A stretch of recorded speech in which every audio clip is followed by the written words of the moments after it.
Okay, don't laugh. You've seen the thumbnail. But what if Dr. Sleep is just Monsters Inc. with a rated R filter and soul-crushing existential crisis? I know. It sounds like a fever dream of someone who watched Pixar and Stephen King back to back during a NyQuil bender, but trust me, once you see the connection, you cannot unsee it. But hey, before we crack this psychic wormhole wide open, do us a solid. Tap that subscribe button, give the video a like, drop your wildest fan theory in the comments, and if you're feeling generous, sign up for channel membership so we can keep bringing you spicy content like this. Alright, let's dive into the ghost-powered Laugh Factory. So, here's the elevator pitch. Both Monsters Inc. and Dr. Sleep are built around the same premise. Monsters harvesting emotional energy from children as fuel. Yes, in Monsters Inc. it's screams, in Dr. Sleep it's steam, aka the shiny soul vapor that comes out of psychic kids when they're scared, hurt, or otherwise existentially wrecked. Either way, kids are basically little energy juice boxes and monsters, literal or metaphoric, are thirsty. Now, character-wise, buckle up.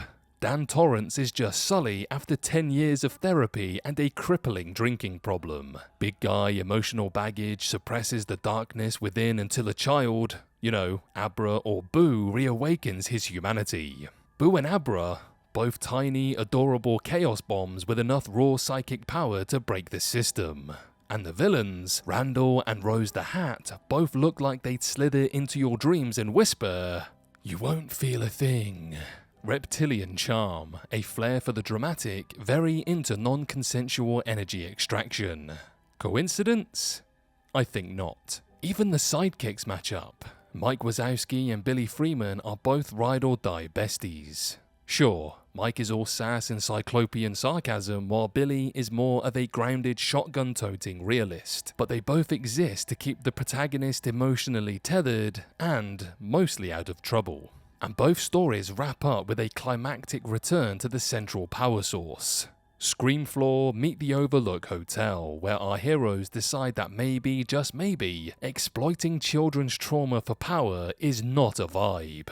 And let's not ignore the system-wide critiques baked into both. These stories aren't just about scary monsters. They're both cautionary tales about what happens when institutions turn innocence into currency, whether it's a corporate entity monetizing fear, Monsters Inc., or a roving band of psychic vampires harvesting for immortality, Dr. Sleep. The message is clear. We've been milking the pure of heart for too long, and it's time for some grown-ups to take responsibility. But wait, it gets weirder. In Dr. Sleep, Danny literally works in a hospice helping the elderly die peacefully using his powers to comfort the dying. In Monsters Inc., the entire moral shift happens when they realize that joy, laughter, is more powerful than fear. Both stories end with the protagonist discovering that healing is more potent than hurting. Danny and Sully are literally purging the old system of exploitation in favor of something redemptive. If you listen closely, you can almost hear Boo giggling in the background while Dick Halloran says, "Shine on, kid." And okay, let's not pretend the hats aren't a thing. Rose the Hat wears, well, a hat. It's her whole identity, it's her brand. Sully doesn't wear a hat. But if he did, it would be enormous and probably say, "Top Scarer." It's thin, I'll admit, but this theory already has legs, so let's give it a weird little hat to wear too.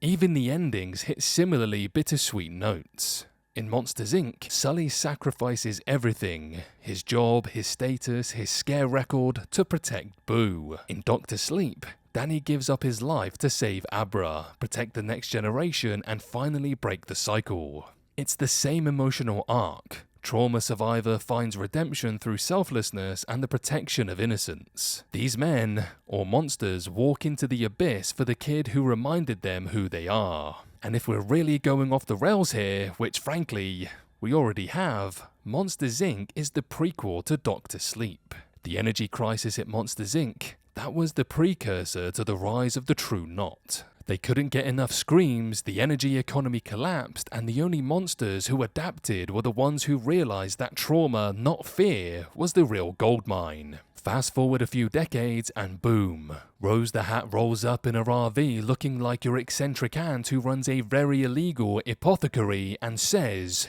"Let's eat." So, final question, is Dr. Sleep a stealth sequel to Monsters Inc?